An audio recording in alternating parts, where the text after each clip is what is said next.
सुप्रभात बच्चों, मैं Usha Sharma little angel school की तरफ से हिंदी ऑनलाइन क्लास में आप सभी का स्वागत करती हूँ। आज के इस वीडियो में मैं आपको पढ़ाऊँगी पाठ 9 जिसका शीर्षक है अक्कल बड़ियाँ भैंस। आओ बच्चों, अब हम इसे पढ़ते और समझते हैं। पाठ 9 अक्कल बड़ियाँ भैंस। आफंती के शहर में एक पहलवान भी रहता था। यानी आफंती के एक शहर में कौन रहता था? पहलवान। एक दिन वह आफंती से बोला, तुम भले ही अक्ल में बड़े हो, लेकिन ताकत तो मुझ में ही अधिक है। यानी पहलवान था, वो आफंती से बोला कि तुम भले ही अक्ल में बड़े हो, लेकिन ताकत में तो मैं तुमसे अधिक ताकतवर हूँ। फिर आफंती बोलता है, अच्छा, पर यह तो बताओ तुम्हारे अंदर कितनी ताकत है। अब आफंती बोलता है पहलवान को कि अब तुम बताओ कि तुम्हारे अंदर कितनी ताकत है। वो बोलता है, मैं 5 क्विंटल की चट्टान को सिर्फ एक हाथ से उठाकर आसमान में उछाल सकता हूँ। यानी कि 5 क्विंटल की जो चट्टान होती है उसे एक हाथ से उठाकर आसमान में उछाल सकता हूँ। अच्छा, आओ मेरे साथ, देखते हैं कौन अधिक ताकतवर है। फिर आफंती उसे बोलता है कि अच्छा, आओ मेरे साथ, देखते हैं कि कौन अधिक ताकतवर है। फिर वो बोलता है ठीक है। फिर आफंती पहलवान को शहर की 4 दीवारी के पास ले गया और बोला। आफंती होता है, वो पहलवान को शहर की जो 4 दीवारी होती है उसके पास में लेके जाता है और बोलता है, जरा इस रुमाल को दीवार के पार फेंक कर दिखाओ। कि इस रुमाल को दीवार के पार यानी उस पार में फेंक कर दिखाओ। आपको बच्चों इस चित्र के अंदर दिखाई दे रहा होगा कि हट्टा कट्टा मोटा पहलवान है और दूसरा जो व्यक्ति है वो आफंती है। और देखो दूसरी तरफ जो अंदर खड़े हैं और उसकी दूसरी साइड में जो दीवार है वहाँ फेंकने के लिए उसे बोल रहा है आफंती। यह भी कोई बड़ी बात है? पहलवान बोलता है कि यह कोई बड़ी बात है। पहलवान ने रुमाल उठाकर पूरी ताकत लगाकर जोर से फेंका।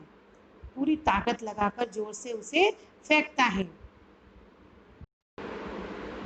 लेकिन रुमाल नहीं, वही गिर पड़ा। लेकिन जो रुमाल होता है वो वहीं पर गिर जाता है।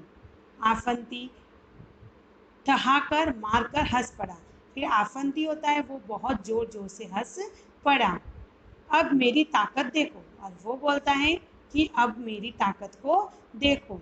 आफंती ने एक छोटा सा पत्थर उठाया और रुमाल में इसको बांधा और दीवार के पार फेंक दिया।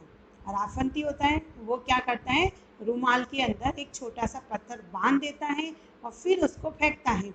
तो उससे क्या होता है कि रुमाल होता है वो भारी हो जाता है और फिर वो फेंकेगा तो दीवार के पार चला जाता है। लेकिन अगर हम रुमाल को ऐसे फेंकते हैं तो रुमाल हल्की होती है तो वो नहीं जाती है। इसीलिए कहा गया है कि अक्कल बड़ियाँ भैंस। आओ अब और भी इसके आगे जो दिया गया है वो हम पढ़ते हैं। कब आऊं? अवंती ने एक छोटी सी रंगाई की दुकान खोली और गांव वासियों के लिए कपड़ा रंगना शुरू कर दिया। यानी कि जो अवंती थी उसने एक छोटी सी रंगाई की यानी कलर की जो कपड़े पे कलर किया जाता है उसकी दुकान खोली। और गांव वाले थे वो उसके पास में कपड़ा लेकर रंग करवाने के लिए आते थे। सब लोग उसकी रंगाई की प्रशंसा करने लगे और सब लोग थे उसकी रंगाई की कि वो बहुत अच्छा काम करता है, उसकी प्रशंसा करने लगे। धीरे धीरे उसकी दुकान चल निकली। अवंती की प्रशंसा सुनकर एक सेठ को बहुत ईर्ष्या महसूस होने लगी और उसकी दुकान चलने लगी। और अवंती की सब लोग यानी पूरे गांव वाले थे वो बहुत उसकी प्रशंसा करते थे। उसकी प्रशंसा को सुनकर सेठ था, गांव में एक सेठ रहता था, उसको उसे जेलेसी यानी ईर्ष्या होने लगी।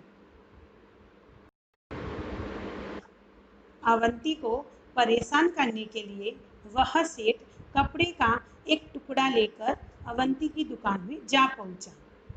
दरवाजे के अंदर घुसते ही सेठ बुलंद आवाज में बोला, बुलंद मतलब तेज आवाज में जोर से बोला, अवंती जरा यह कपड़ा तो अच्छी तरह से रंग दो। यानी कि उस सेठ ने क्या किया, अवंती को परेशान करने के लिए एक कपड़े का टुकड़ा लेकर जाता है और वो बोलता है, अवंती इस कपड़े को तुम अच्छे से रंग दो, मैं देखना चाहता हूँ तुम्हारा हुनर कैसा है। यानी वो उसकी परीक्षा ले रहा था कि तुम्हारा हुनर कैसा है, तुम्हारी काफ़ी तारीफ सुनी थी इसीलिए आया हूँ। अवंती ने सेठ जी से पूछा, सेठ जी इस कपड़े को आप किस रंग में रंगवाना चाहते हैं। अब अवंती होता है वो सेठ जी से पूछता है कि आप जो कपड़ा लाए हो उसको आपको कौन से रंग में रंगवाना है। तो सेठ ने कहा, रंग रंग के बारे में मेरी कोई खास पसंद तो है नहीं, यानी रंग के बारे में तो मेरी कोई भी पसंद नहीं है, पर मुझे हरा, पीला, सफ़ेद, लाल, नारंगी, नीला, आसमानी, काला और बैंगनी रंग कतई अच्छे नहीं लगते, समझे कि नहीं। यानी कि सेठ देखो कितना चालाक है कि वो अवंती के पास कपड़ा रंगाने के लिए जाता है। पहले बोलता है मुझे रंग के बारे में कुछ खास पता नहीं है, फिर बोलता है और फिर उसने सारे एक एक करके सारे रंग बोल दिए कि ये सारे रंग मुझे पसंद नहीं हैं। अवंती ने जवाब दिया, समझ गया हूँ, अच्छी तरह समझ गया हूँ, मैं ज़रूर आपकी पसंद की रंगाई कर दूंगा कि मुझे समझ में आ गया है और मैं ज़रूर आपके पसंद की रंगाई कर दूंगा। अवंती ने सेठ का मंसूबा भांपते हुए उसके हाथ से कपड़े का टुकड़ा ले लिया। यानी सेठ क्या चाहता है उसको उसे समझ में आ गया और उसके हाथ से कपड़ा ले लिया। सेठ ने खुश होकर कहा, अच्छा तो इसे लेने में किस दिन आऊँ। अब सेठ बोलता है कि इस कपड़े को जो अब तुम रंगोगे उसे मैं लेने के लिए कब आऊँ।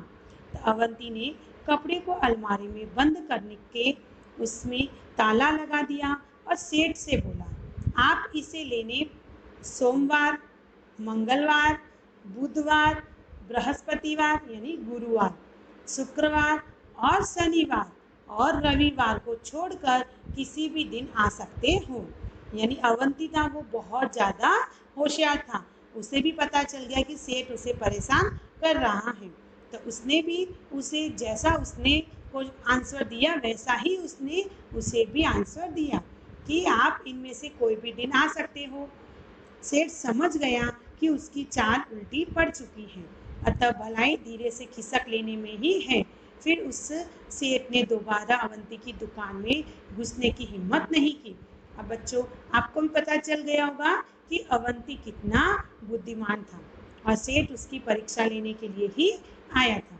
बच्चों आज के इस वीडियो में मैंने आपको पाठ 9 पढ़ाया और समझाया है। अगले नेक्स्ट वीडियो में हम कुछ नया समझेंगे। ओके बाय बच्चों, थैंक यू।